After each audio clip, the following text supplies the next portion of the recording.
শীর্ষ আদালতে এসএসসি 2016 সালের প্যানেল বাতিলের এক মাসের মাথায় সুপ্রিম কোর্টে রিভিউ পিটিশন জমা দিল রাজ্য সরকার ও এসএসসি।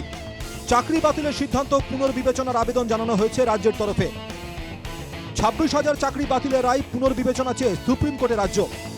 শীর্ষ আদালতে রিভিউ পিটিশন দাখিল রাজ্য এবং এসএসসির। আগামী 8ই মে রিভিউ পিটিশন শুনানির সম্ভাবনা। যোগ্য ও অযোগ্য পৃথকীকরণ করা যায়নি বলে গত 3রা এপ্রিল প্রায় 26,000 শিক্ষক শিক্ষিকা ও শিক্ষাকর্মীর চাকরি বাতিল করে দিয়েছিল সুপ্রিম কোর্ট। অযোগ্যদের বেতন ফেরানোর কথাও বলেছিল সুপ্রিম কোর্ট। তখনই রাজ্য সরকারের তরফে জানানো হয়েছিল যোগ্য অযোগ্য বাছাই করে শীর্ষ আদালতে পুনর্বিবেচনার আবেদন জানানো হবে।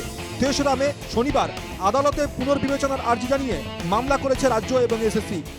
খুব বেশি লাভ হবে না, তার কারণ হচ্ছে দেখুন রিভিউ এর স্কোপ এমনি অত্যন্ত লিমিটেড, এবং যদি আপনি লিগাল প্রিন্সিপাল ওয়াইজ যান তাহলে দেখবেন যে রিভিউ এর যে ইয়ার্ডস্টিক গুলো আছে, একটি রিভিউ অ্যাপ্লিকেশন সেটি অ্যাডমিট হওয়ার জন্য যা যা ইনগ্রিডিয়েন্ট থাকা প্রয়োজন এই রায়ে সেসব কিছুই নেই। প্রথম অযোগ্যদের বাঁচানোই লক্ষ্য রাজ্যের, সরকারকে কটাক্ষ বিজেপির। এইটা এত যোগ্য অযোগ্যদের বিভাজনের তৈরি করছেন, তাদের সঙ্গে বৈঠকের কথা বললেন, আবার 26,000 কোথা থেকে এলো? টার্গেট তো একটাই, যে অযোগ্যদের চাকরি রাখতে হবে। যারা চাকরি কিনেছে এবং যারা চাকরি বেচেছে এই দুজনকে বাঁচাতে হবে। প্রাতিষ্ঠানিক লুটের ওপরে একটা আস্তরণ লাগিয়ে দিতে হবে, তার জন্য সুপ্রিম কোর্টে যাওয়া। আগামী 13ই মে অবসর নেবেন প্রধান বিচারপতি সঞ্জীব খান্না।